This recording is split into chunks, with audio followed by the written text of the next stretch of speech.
Greetings to you all, as it's once again the sun came up, it rose into the sky on a Friday, and here we are.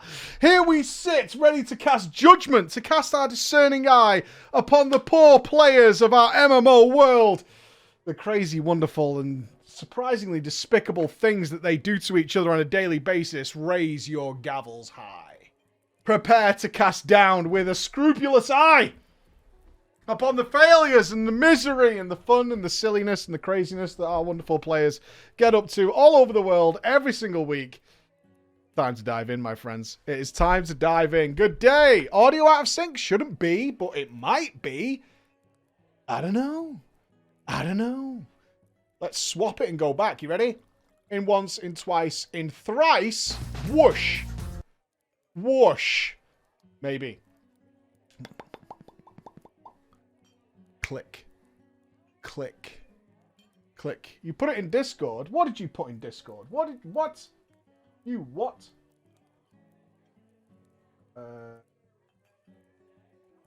Oh, okay.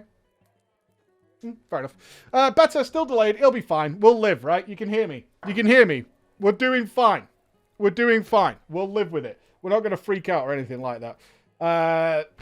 Welcome to Drama Time, my friends. Welcome to celebrate all this wonderful craziness that we do. And, of course, send your stories in to drama@preachgaming.com. Or you can go to our website, preachgaming.com, and just submit it there. And it's all going to be good. It's going to be fine. It's going to be absolutely fine. Everything's going to work out well. But today, there's a little game. I don't know if you've heard about it. It's called Final Fantasy 14. That one, right? It's one of the MMOs that's out on the market right now. Some of you may have heard of it. It's a little bit different than World of Warcraft. But we have had a wonderful story come in from there, because it does appear that despite our long history of World of Warcraft, that they do kind of run into the same problems that we run into in our World of Warcraft universe as well. And that's players. Because no matter what the game, there's always players. And the players bring with them their same problems regardless of what game it might be. So we need Mr. Insano Shano to step in here, who is going to be, for you Final Fantasy out there, a tank and a raid leader. We have a healer called Chance, and a bard called Bishal. A bard. Supporter. A man playing tunes all day. And the title of this song is... The title of this story is Raiding is E for everyone. Oh, isn't that nice? Isn't that nice? Isn't that wonderful? Because we're all sharing in the adventure together. We're all... It doesn't matter what the game is. Doesn't matter. Raiding is for everybody. Come into my bosom. My ample bosom. Come into it. Let me gather you with my strong hands. And I will take care of you. I will take care of you. Oh, sweet Jesus. Cesspool guilds? Not possible. Not possible, right? Let's have some fun. Preacher! The chat. The courtroom. Team USA reporting in. I want to talk to you about the largest MMO in the world, Final Fantasy XIV. It harbours some of the prettiest yet snide drama that compares even with World of Warcraft toxicity. I bring you story. A few years old, to be sure, but it has aged quite well, like a fine wine. Now let us take a step back to the beginning of this tale and set the scene. What is about to unfold. Let's go back to July 2nd, 2019. COVID-19 is nowhere to be found, and Final Fantasy XIV's previous expansion, Stormblood, was terribly received. Everyone, I included, was hoping that the game would get its story and raid renaissance that was promised by our overlord, Yoshi P himself. I had taken a break from the game due to the typical MMO content drought before an expansion and decided it was the best time to go looking for a raid group. I might not be the most prolific raider, but I have seen my share of raid groups created and dissolved. I have seen the classic signs to avoid. Married couples. Is that true in Final Fantasy as well? Old dogs who would never be replaced. Terrible healers. The usual you can expect from any MMO. The works. I spot a group in the LFG Discord that caught my eye. And here is their advertisement. Group looking to fill for melee DPS. We are looking for hardcore raiding on opening week of Savage. You will be trialed. Need logs. So I thought to myself, hardcore raiding would be a nice change of pace from my semi-casual groups. Maybe, just maybe, this would be the group that only needed to fit the last piece and become a well-oiled raiding machine. So I took the time to apply and met the raid leader, Insano Shano. At first, everything seemed like roses and sunshine. I was sold the world, ladies and gentlemen. The raid group, organized. The group seemed to be a likable bunch of people, having fun playing games together. Without the foresight that I have now, I should have seen the signs when my tryouts through old content were shaky, at best. For a group that was looking to open on Savage raids for the Shadowbringers, the equivalent to heroic raiding, we could not clear the old raids that were used for my trial. I ignored it. Perhaps they were bringing alts. Perhaps they weren't trying too hard on this older content. I shrugged it off as rust from not having done these fights for quite some time. Days later, I got my invite and my permanent spot onto the team. After progressing through the main scenario of Shadowbringer and leveling my monk to 80, I felt pretty content with the status I now found myself in. Since this raid group was noted, of course, as hardcore, that also meant that we were going to make an attempt at hardcore progression. I was excited, since I had never pushed myself to try and hardcore progression any raid encounter, especially in Final Fantasy XIV. So in my excited state, I bought a case of Monster Ultra. I bought a box of crisps, easy to make microwave meals, and many bottles of water. And I slept in early for when the servers would update with the Savage raid. That's not a true gamer. That's terrible. That's terrible. The next chapter of this tale is called The Good Times. July 30th. It was finally upon us as a group, and we took our headfirst attempt into Eden's Verse raid. Eden Prime was a joke, like many door bosses are, and went down within a few hours while our morale was riding high. The second boss, Voidwalker, took longer, but went down the very same day with our adrenaline still pumping at our newfound hardcore progression. That's when we met our true wall, the Leviathan. This is where I started to notice the cracks beneath the surface of our group. The boss had a simple set of mechanics. You dodge a giant water lizard and it telegraphs where he's going to be. Nothing more, nothing less. Anybody who's played any MMO would be able to cope with this mechanic. I mean, did you not see Duramiru 9 months after the LFR had been out? I'm sure. Yeah. People could dodge anything, right? Nothing more, nothing less. Final Fantasy XIV doesn't have deadly boss mods. Actually, we do. It's not as well known. But there comes a point where dying to the same mechanic is beyond the need of an add-on to tell you it's coming. So I need to put a side note in here. At first, I never knew that Insano Shano and Chance were a couple. But it became clear through extended interactions and their mannerisms together. I had thought to myself that I had finally found the one couple group that didn't suck. I was incorrect in this assertion. To the credit to the rest of the group, everyone else, though, was good. As I noted before, this was a hardcore progression schedule that we were trying to push after beating the first 2 floors within a relative 6 hours. You start to notice things when you play with people all day. It's a little different than the odd Mythic Plus, the odd Dungeon group. When you're together for hours and hours and hours of a day, you do pick up on certain things. Why does that healer die to AoE on every single pull? Why is that healer letting the tank die? Why is that healer just DPSing while people are dying? Questions like these were quickly brushed aside as it's the nature of progression to push as much as you can. But a fun fact, Just because you're progressing, that doesn't make it harder to dodge the danger puddles marked in the game.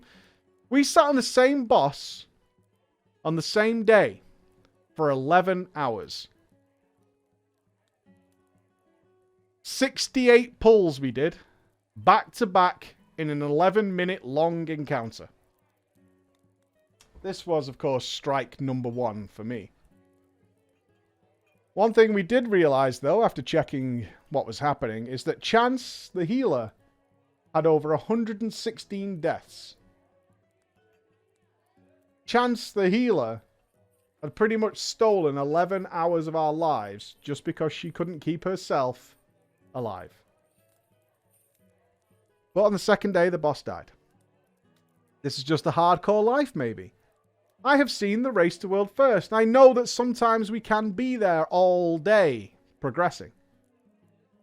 We decided, though, that we were burning out too quickly. Our candle was too strong. We decided to take a day off for the group to study and look at what everybody else had done before we began to progress the Titan. Let me ask you guys a question. How long do you think it took for the last boss of our raid?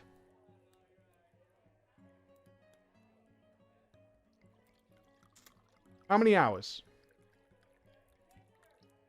Wasn't 10 hours. Wasn't 15 hours. And remember, this is heroic equivalent. Titan took us 20 hours over 2 days. Even with notes, tips, and videos of how to kill it. But I finally killed that rock bastard and got my fist weapons as trouble for my time. It had been 40 hours pretty much of continuous raiding for this team. Though we took a little break in order to recharge our batteries. Did I consider this experience the standard for hardcore groups? No, I didn't. Why? Because we were just failing. The players were just failing. Mistakes and failures were all over the place on simple stuff. But there was, of course, one player shined the brightest when it came to failing. The one and only White Mage herself, our healer Chance. How does a singular person cover 200 of deaths alone in a hardcore, cutting-edge progression raid group? That's not right. But of course, Chance was the raid leader's girlfriend, and owing to the law of nature of World of Warcraft and MMOs and Final Fantasy XIV around the world, he was also the worst player in the group that you ever have to deal with. And criticism is not allowed.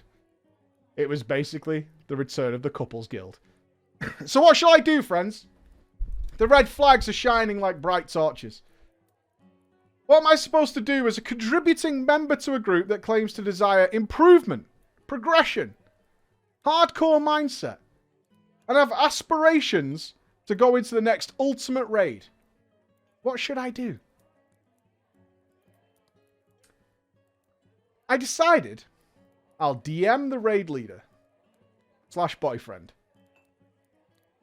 to find if we could constructively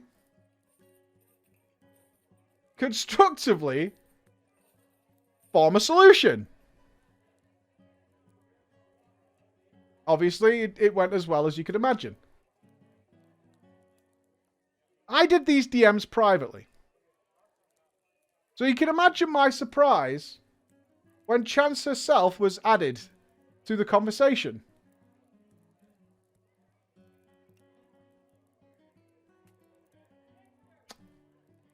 Apparently, she was added in order to help curate a specific answer.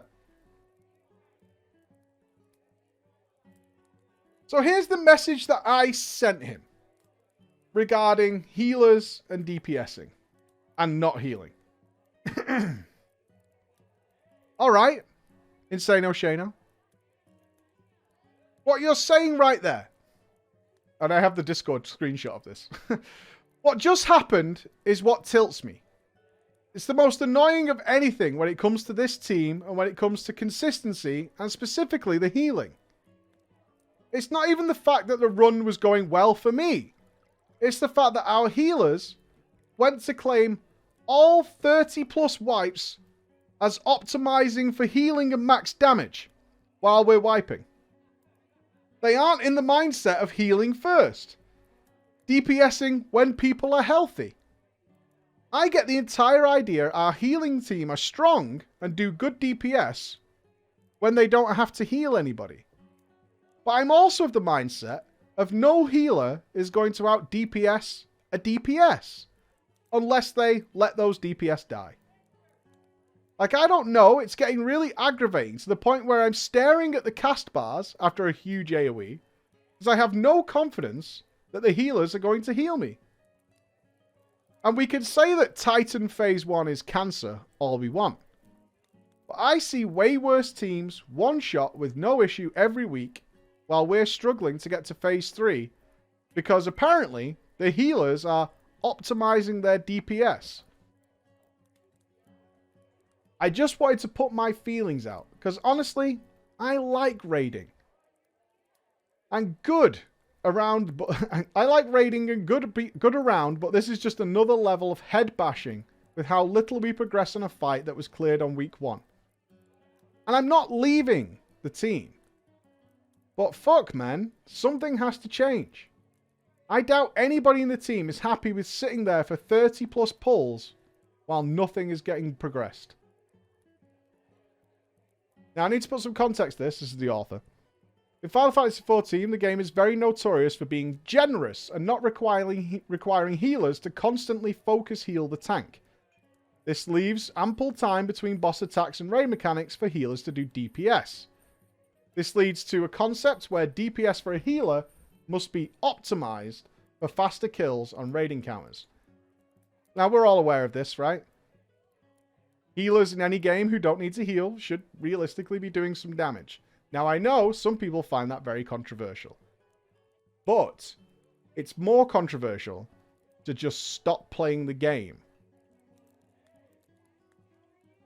by not doing anything. That's a lot more controversial, okay? That's just... that's a lot more controversial. His reply to me, of course, was very long-winded and constructed by chance, but it amounts to this. I understand your frustration, and I think both our healers know they've had some consistency issues lately.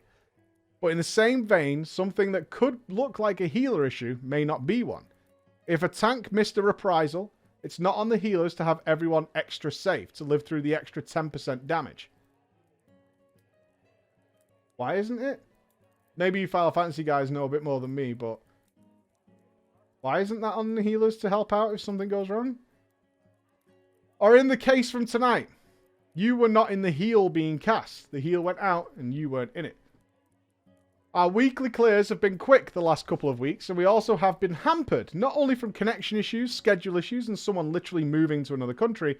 If you're worried about this happening in Ultimate, it won't. Safety first.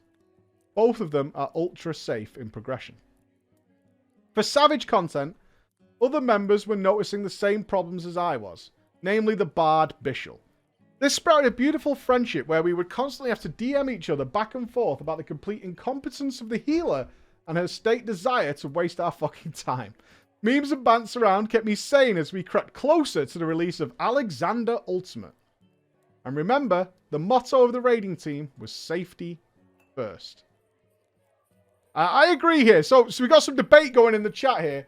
If you're not standing in the Spirit Link or the barrier or whatever the Final Fantasy equivalent is when you're supposed to be, that's not the healer's fault.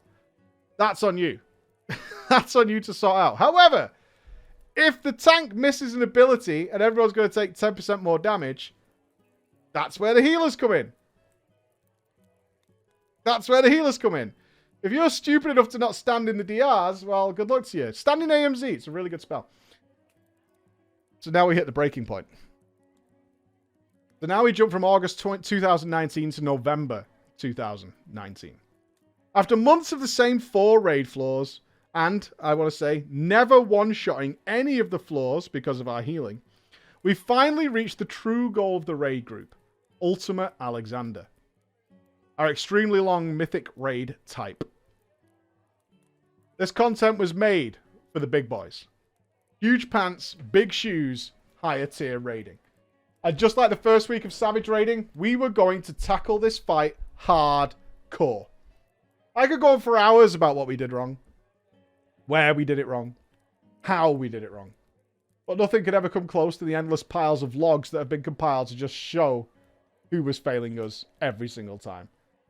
From November 2019 until January 3rd, we struggled and clawed at the ultimate raid.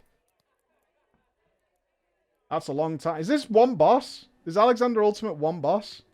November to January? Is that what? Is that one boss? Okay. November to January. Holy shit. That's rough. That's fucking rough. Even taking time from the winter holidays to raid and invest our time into it. We had... Okay, let's play some bets. Let's do some bets live, guys. How many pulls is that? I have never done Alexander Ultimate, as you well know, but take your experience and your knowledge. How many pulls did it take for them to kill Alexander Ultimate? Okay, one really outlandish one. Captain Gimp wins.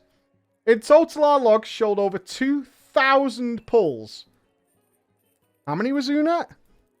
715? 2,000 pulls.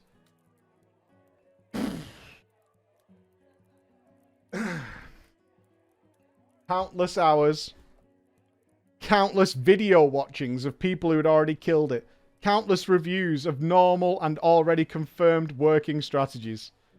Frustration, fatigue would continue to reach its boiling point as we progressed and regressed endlessly until we did kill it. We'd literally beat our head against the concrete wall till it crumbled to the ground. I could scour the pages of DMs that me and Bishal had shared with notes of improvements, bants and jokes that the raid practically created on its own. Here is a picture of our calculated attempts before Christmas. Alright, so this is pre-Christmas. You used a calculator? Like an actual legit calculator? Fair enough. I don't know why I'm showing you this, but it's still kind of funny. They figured it out there. So I assume this is each night, so 30 odd pulls a night. What the hell happened here with just 19? That's a crappy raid night, that's what that is. That's a crappy raid night. So that pre-Christmas was 978 pulls. Sweet Moses, what's happening?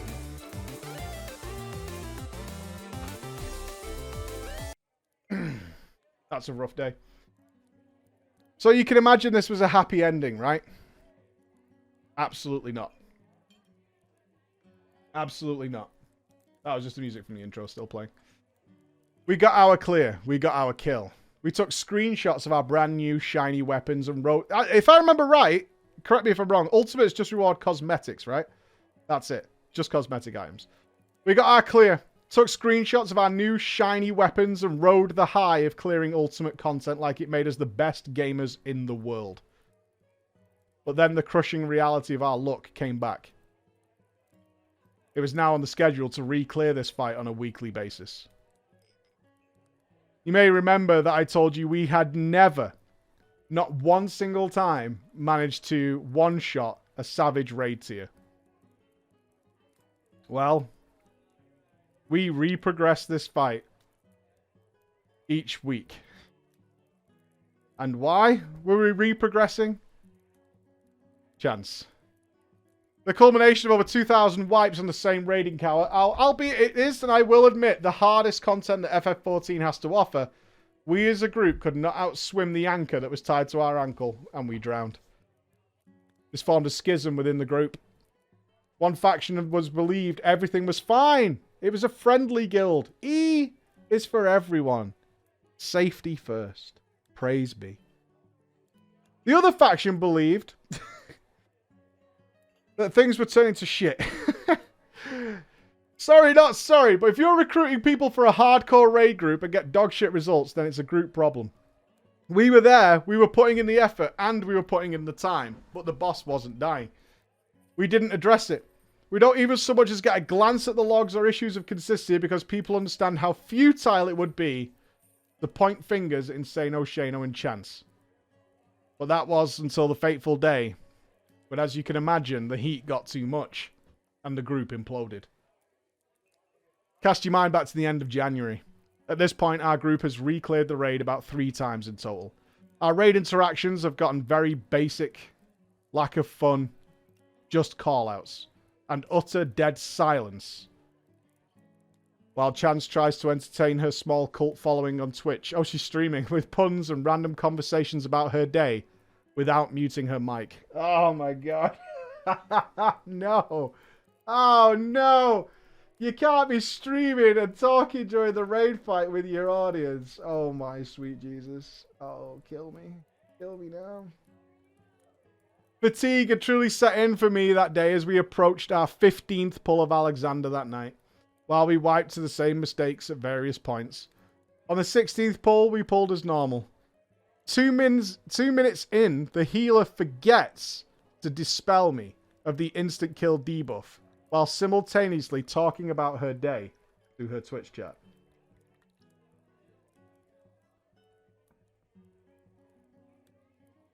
I calmly get up from my battle res, with weakness in hand, and utterly zone out mentally. I continue to push only 3 buttons for the remainder of the fight. We hit the enrage and reset the fight again. Yes, it's bad of me to scuff a pull. I understand that before you blast me, but I was so done. I was so fucking done. We continued for the rest of the night without a clear. We did not kill it without clearing it due to the group's performance and general exhaustion from wiping at the same points over and over. People didn't say much of anything and simply just logged out when the raid was done. Little did I know, Chance was in talks with her little friends about my 1 pull that I ruined. Of course she was. Did you see? Did you see? Did you see who ruined that pull? We hit the enrage. We would have killed it if he wasn't being such a dick. If he'd actually bothered to do some fucking DPS, we would have killed it, right? I mean, did you check the logs? We didn't wipe. We wiped to enrage. He didn't do enough damage, you know? Did you see it? I saw it. I can see it.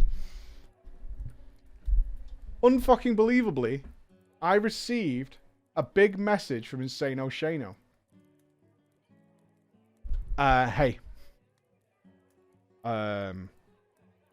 Just wanted to let you know, after the wipe you caused tonight, we are going to be looking for another DPS to take your spot for 5.2.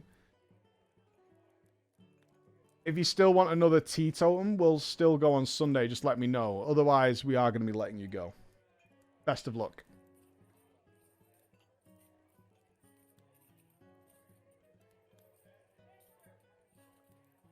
To my shock and confusion at the time, I was like, what? Why would they really want to kick me? 1 pull? 1 pull. And that's it. I had never missed a raid time. I had showed up for ridiculously long hours. Performed in every single one of them. So I asked him. So are you going to tell me why I'm being kicked, or do I have to guess? I got a reply. There has been a noticeable decline in your general mood and demeanor for a while now. You seem to just kind of show up at this point. You're getting tilted. Overall, it seems like you've just checked out or you don't care. And we can't have a toxic cloud like that in our raid team. We're trying to make this a space for everybody. You know, he's kind of right. I can't really lie.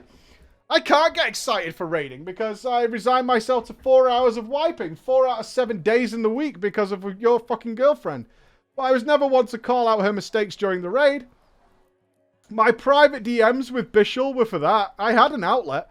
I was simply expecting that a human making the exact same mistakes, literally thousands of times, might get a message about it from the raid leader. That's all I was assuming, that maybe, literally thousands of times of making that mistake, maybe somebody would say something.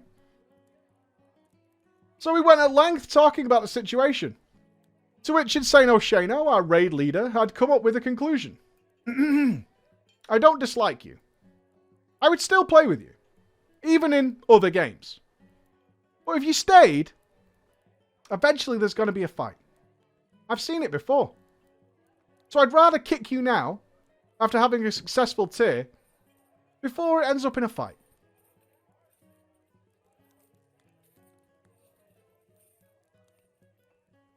Thinking about it now, though, as I type this story to you, Mike, it makes me understand that even Insano Shano had a semblance of understanding that she was well shit. But he's not going to kick his girlfriend. Kind of true. Kind of true. It all seems to fall into place now. Dude, I know, but I'm not going to kick my girlfriend. So I'd rather kick you and not have to deal with it. So I thanked Insano Shano and conversated with him a little more about how I viewed the group, since it was the first and last time I was ever asked about how the group worked. And this is where my story ends, right? Absolutely fucking not. I still went to raid that following Sunday. It was a slight amount of peer pressure from Bishal, but it was mostly to see how the group would announce my leaving of the guild. I was curious after all. I wasn't leaving, I was being kicked. It degraded into something much worse. Through the raid, we had a raid meeting, which then began into more of a forum/shouting match about how my performance was the worst in the group and my one scuffed pull was the final straw that broke the whale's back. Now, here are some excerpts from memory of things that were said that day. Insano Shano said this about his girlfriend. I know Chance has had a lot of experience with people who have had really harsh judgments about her offensive playstyle and have blamed her for being greedy when A, they don't know how healing works, B, they were bad, and C, they were a terrible scholar who had to use their ether flow. I don't know what that means. Final Fantasy guys. I recall Chance saying this. When I make mistakes, it's never because of greed. I just honestly make a lot of mistakes.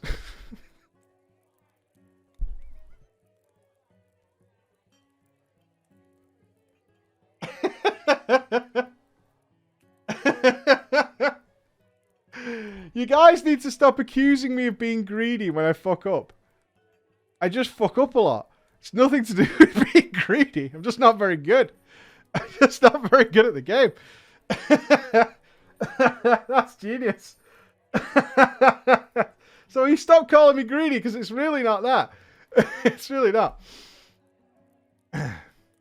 When it comes to doing things like raid fights, I know some people will do a fight 20 times and maybe screw up once.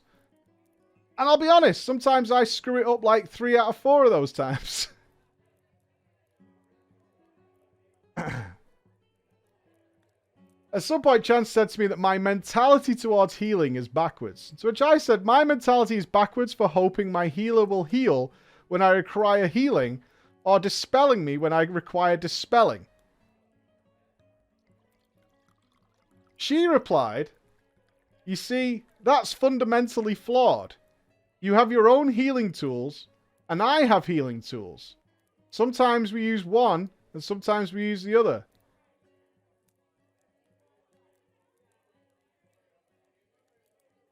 I don't even know what that means.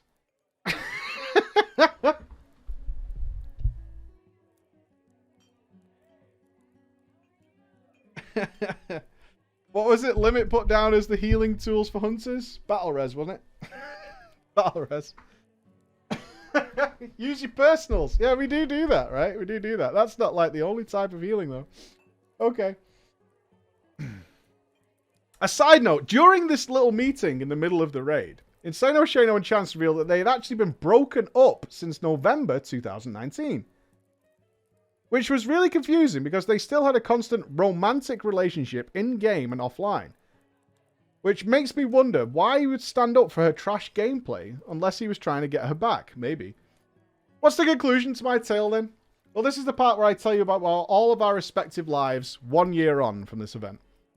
Starting with the raid group. Only 3 of the original raid team are still there. And I suspect they will never break up. I suspect they will never leave. Chance, Insano Shano, and a poor random live in blissful ignorance as they continue to trap people into the shit play and cycle of not removing her. Here I thought that kicking me was going to solve all their problems. Me and the Bishul remain very good friends to this day, and we jumped into Shadowlands together.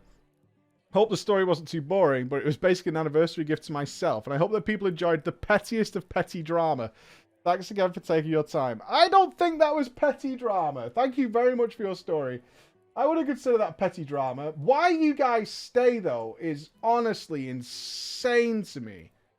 It's insane to me. One thing I always wary of in drama time, though, is specifically blaming one person. It absolutely can happen, but, you know,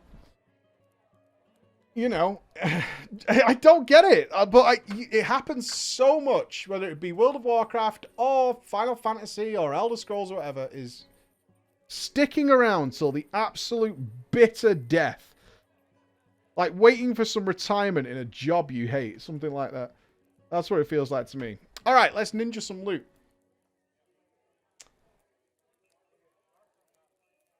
Apparently the camera's been slightly delayed today. I'm not going to start messing around with the stream right now, though. That's not going to work, so... We can deal with it. You can hear everything, right? We're all good. Oh, ninja-ing. Ninja-ing. More than loot. More than loot. Okay. Need anything from our audience here? Doesn't look like it. Okay. No, it's on my end. Chris noticed it earlier on. I'll work it over the weekend, but for the story, we're fine. The names today are going to be Houston, Atreyu, and Azos. Ninja my heart. I don't know. Let's see where we go. The adventure begins. Hello, Preacher! I've been going through the Drama Time archives trying to find the story of my Burning Crusade guild, but I haven't found it, even with the filters. So that means it hasn't been on Drama, and you haven't heard this tale. Well, Bex would know. I was on the outside and don't have a lot of the specific details, but I thought I'd send it in. And in case someone out there with the real blow-by-blow account can write in with the juicy details of this. The full story is pretty extreme. Okay. Alright. Let's get a little background on where we're going here. A little about me. I was introduced to World of Warcraft by a friend called Gideon back in vanilla. A little before the patch that added weather. Oh, whatever happened to the snow? There used to be snow in World of Warcraft. Where did that go? Because there was no snow in Northrend, right? I'm not crazy. It used to snow in vanilla. And not even Northrend has snow. Does ICC have snow? Yeah, but I play with everything maxed. And I don't remember it snowing for a long time. There was snow in Northrend? I haven't seen snow in World of Warcraft in years. Like, actual years. Yeah, and there were sandstorms. They were, in vanilla. Yeah. In vanilla, it was like proper snow. I'm going to check out Storm Peaks later. Anyway. I dabbled in gaming, but had no experience in MMOs or RPGs. So I was going to be the noobiest of the noobs. Gideon helped me create my first character on this server. In the United States. I created a Tauren warrior, of course. Because the Tauren were giant, and Gideon mentioned how warrior was the class that was the toughest and hardest to kill. I suspect he wanted a friend to tank for his mage. But since I had no concept of RPGs, I wouldn't have known what that meant anyways. I just like the idea of not dying. Your friend sucks, dude. I still remember the first dungeon I ran, the Wailing Caverns. Oh, you lucky bastards, you didn't get Ragefire Chasm.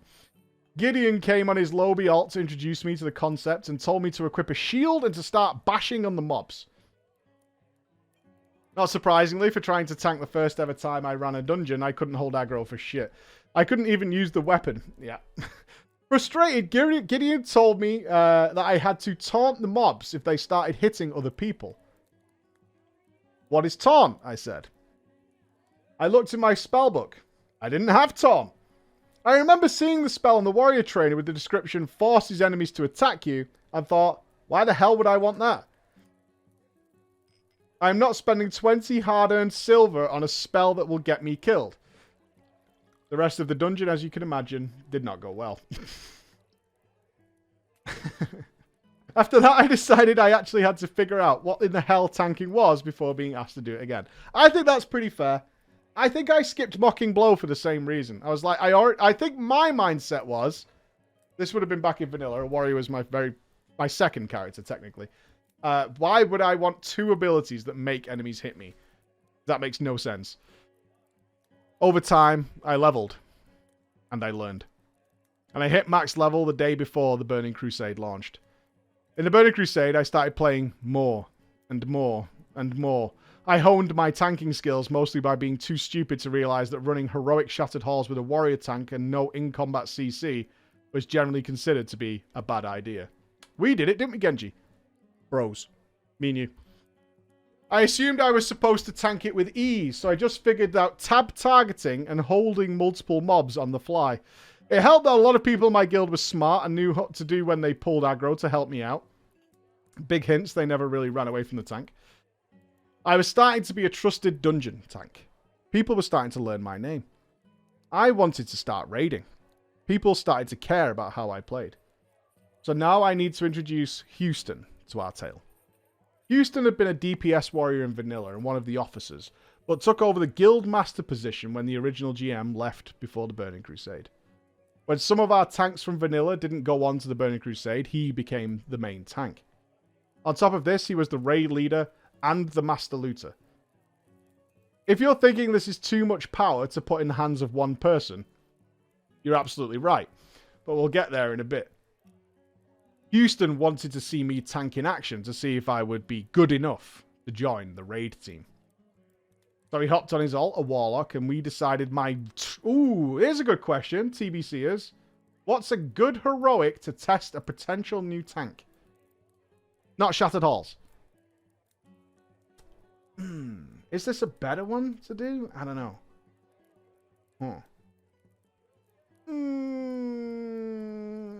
Yeah. Yeah, a few of you have got it. It was decided my trial would take place in Heroic Shadow Labs. Some tricky pulls, a little bit. Not mega, like the opening room. I started methodically marking kill priority CC targets, typing them into chat when he just ran ahead and started casting corruption on every single mob. I think Erebus would have done the same to me, actually. Oh, you try to mark and do a nice textbook pull? I don't think so. Not for your fucking trial, son. Let's see what happens when it all goes wrong, shall we? I started to panic. I started to shout, oh shit, oh shit, oh shit.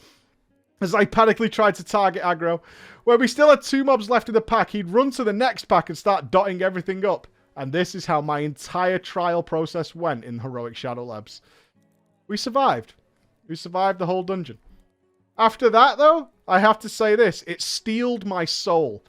No dungeon run could faze me ever again. Unfortunately, our guild raided on East Coast times, and I was on the West Coast. But I got a spot on the bench for when one of the... You did all that for a bench spot? Lol.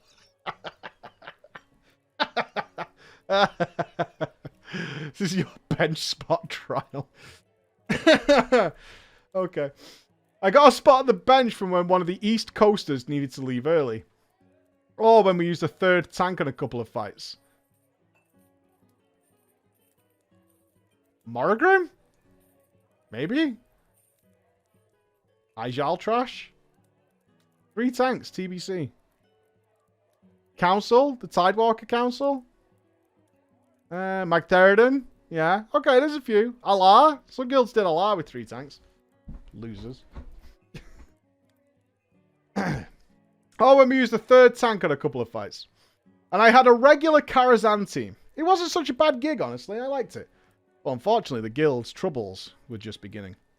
We found ourselves in a position of becoming the fated, worse than death, feeder guild. As soon as we got new recruits geared up, bye. They would leave for one of the top 2 guilds on the server. We were always 3rd or 4th in terms of progression.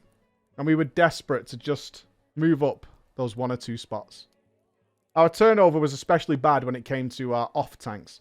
No sooner would we gear up a new tank and hand over a full nature resist set for Hydros, that tank would get themselves recruited to the top guilds.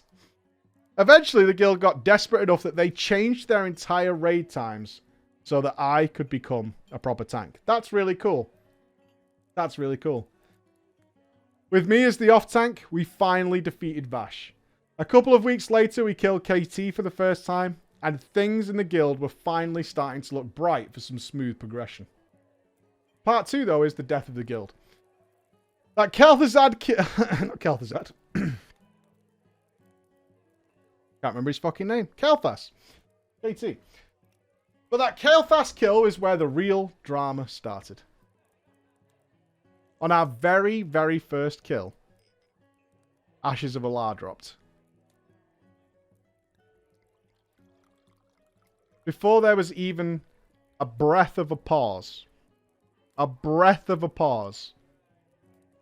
our glorious raid leader, main tank guild master Houston said, "I'll take that," and master looted it to himself. Now, to be fair, the dude was the guild master. He was the main tank. He was the master looter. And he was the raid leader. It could be argued that he did more than anyone in the guild to keep it running through all the turmoil and turnover. Any self-respecting loot council would probably have given it to him anyway. But that's not how it went down. He just took it. I need a guilty, not guilty on this. I need a guilty, not guilty. I consider this guilty as balls. There's a process. There's a decorum. Which is, what are we doing with the mount? And the raid respectively replies, you take it. I've seen this done many, many times. That's how it goes down. What are we doing with the mount? You take it. It's fine. Right? That's how it goes down. It's an unwritten rule. It's like football where there's a nasty foul or whatever and the other team kicks the ball back to the other team so we can restart properly. It's a courtesy. It is a natural courtesy. Guilds die. Alar is forever. It's mine.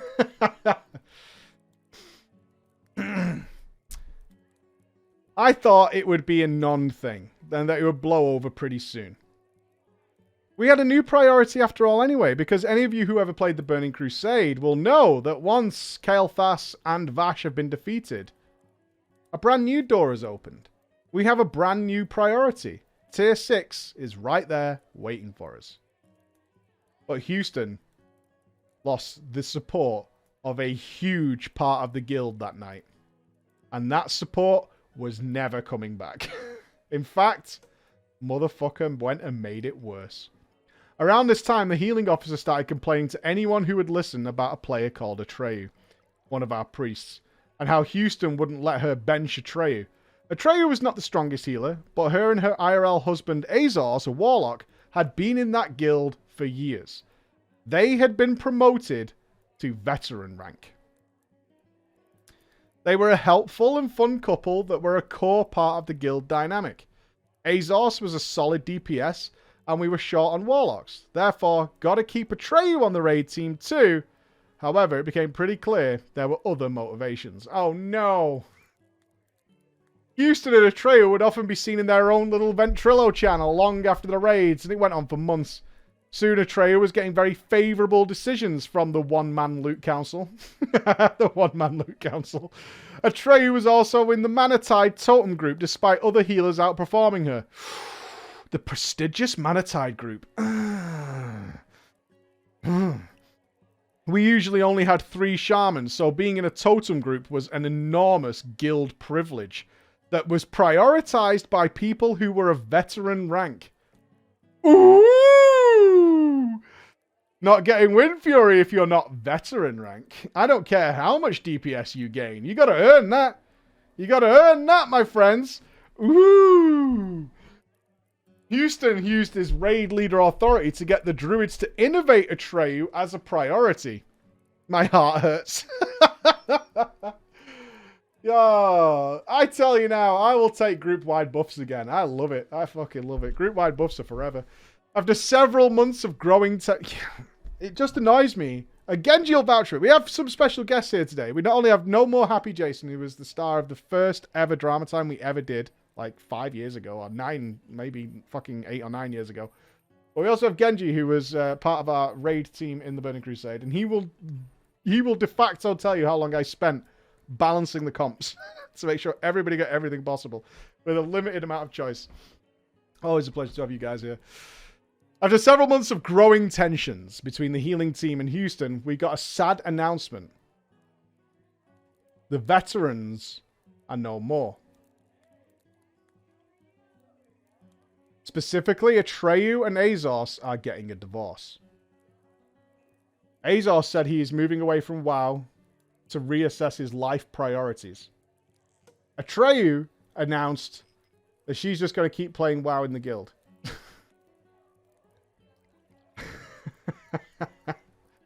In fact, only a couple of weeks later, Houston posted a picture on the guild forums of him and Atreyu IRL. Yep, he proudly, and I mean proudly, broke up a real-life marriage between guildies. Then got her to visit him in Colorado, then posted that shit on the guild forums for us all to see like it wasn't a thing. I don't even think it was shit posting. I think he was just completely out of touch with what people would think of this decision. Jesus fucking Christ. Are you happy for me, guys? Oh, mother of God. It seemed genuinely like he really thought we would be so happy for them. Needless to say, no, not at all. Ninjaing a mount is bad, but ninjaing someone's wife is worse. The details at this point are a little hazy since I wasn't an officer or a regular member of the raid team by that point. A quick update on where I was at the time. I knew my position as off-tank was always a temporary issue until they could find an off-tank that could raid East Coast times and return to their original raid times. So it was for Tier 6. I went back to the bench and... What? Why? What? You can clearly make those raid times. What the hell? I went back to the bench and worked on my DPS set for the occasional times I could sub in. This was fine with me. Except it meant I was stuck in Group 5, and as not having the veteran rank, I was a DPS warrior with no Wind Fury. Oh, that's really sad. That's worse than the wife breakup. A TBC DPS warrior with no Wind Fury. That's cold. That's fucking cold, man. That's cold as fuck. The few times we had so few melee that I ended up in the main melee group, and holy shit, I nearly wet myself with how much damage I could do. Although I have a lot of nostalgia for the Burning Crusade, I have no interest in being a marginal player stuck in Group 5 with the leftover DPS and healers and no Shaman. So I'm not playing Classic Burning Crusade for that reason. I refuse to play Classic BC until I'm guaranteed a Wind Fury group every single week. Well, let's get back to the story. At this point, as you can imagine, the guild is teetering. We cobbled together an Archimon kill and a Nildan kill, but there was constant turmoil and drama at this point. Finally, we lost enough people that we couldn't put together a raid group. Even after spending the first hour of raid time in Shattrath spamming for pugs, with Wrath of the Lich King looming, it was announced that they had worked out a merger with another guild, and that our guild was going to stop. Houston stepped away from WoW for a while. I have no clue if the thing with Atreyu worked out in the end. I hope it was completely worth it to kill the guild. Well, a happy ending. The new guild we all joined for Wrath of the Lich King was good. It was well run. Very little drama. However, I lost my job during the economic downturn halfway through Wrath and decided to stop playing World of Warcraft. I had enough in the bank to spend a year just going to the gym and playing WoW all day, but instead I thought I needed to be serious about the job hunt, and so I quit the game. But the job market was wank, so I ended up sitting on the couch all day feeling sorry for myself and not really doing anything and not even playing WoW.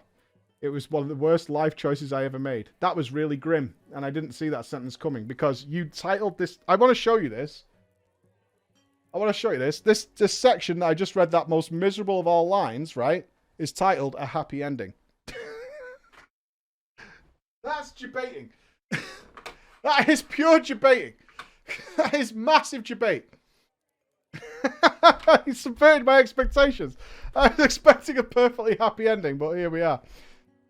Later on, though, I resubbed because I'm just sat on the couch. And I got a job, and I felt it was okay to spend some money on video games.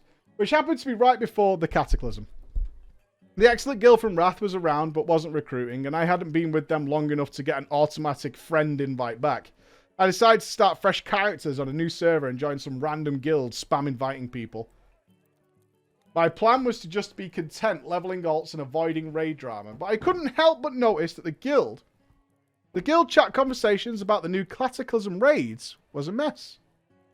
Even if I had no plan to raid, I'd still read up on the raids, because who doesn't read up on the raids, even if they're not playing? And I could tell their strats were shit. Even though I hadn't been a part of the raid team, I piped up. Started throwing some suggestions. Of course, the response was, if you're so good at raiding, why aren't you raiding? I stared blankly at my screen, logged out, and started transferring my characters over to the new server so I could raid. From a raiding point of view, this new guild was a complete farce. We were the kind of guild where the guild leader would get himself locked to the raid by pugging with another guild earlier in the day to get better loot to help out the main team.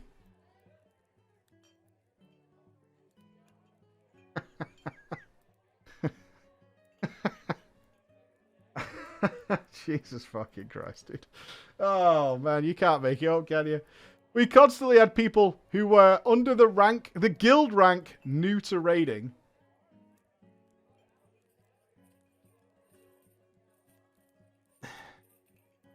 I ended up being the leader, the raid leader. And it became 5% knowing strategy and 95% just trying to herd people in the right direction. But I loved raid leading. And it gave me a boost of confidence that spread to my real life, and I've kept with me ever since. That's nice. Also, a certain hunter in our guild... Oh, wait! Also, a certain hunter in our guild noticed my raid leading and was impressed with my leadership skills. She was one of the few in the guild who actually knew her class and kept most mobs CC'd. This was a big deal in my guild. She had just returned to the game for a couple of months' absence, and the guild leader told me I would like her. She knew about science stuff. Sexy. I said, no way, I'm not interested in meeting someone through a video game. But the guild leader dropped me and the hunter in a vent channel by ourselves, then logged off. This guy. Oh yeah? Watch this. Hey, what's going on? Anyway, I gotta go. So, peace. After an awkward start, we began talking. We kept talking every single day, just flying around to random locations to hang out in game or doing various transmog runs. We really bonded one drunken night in Blackwing Lair while going for Ash Candy. Decided, fuck it, we'll meet IRL. Fell in love. Got married. Have a 9-month-old future DPSer. My wife switched to a priest. to be my pocket healer. Got married, became a priest. Got married, became a priest. And I'm still maining that same Tauren warrior that was my first character. At our wedding, we had 2 portraits. One of us IRL and the other is our characters in-game. With the new kid taking most of our time, we only just got to max level in the Shadowlands before writing this story. But we still play when we can. I can honestly say World of Warcraft has made my life a lot better. I hope the current situation at Blizzard passes, don't we all? And WoW comes back stronger because it has meant so much to me and given me so much. Thank you for reading my little tale. What a lovely end! Ah, what a lovely end. I think it's time to settle down and become someone's pocket healer, but don't change to a priest until you get married. Alright? That was a lovely ending. A lovely ending. Finally, a happy ending to drama. Hey, and there was no Wincest this week. Round of applause to us. No mount, though. It still didn't have Ashes of Alar. Still didn't have Ashes of Alar. There was none of that. Yeah, well, a very happy ending and no Wincest. Although we had Wincest last night. We can't seem to escape incest at the moment. It does seem to be going around. So stay sharp, guys. Stay sharp.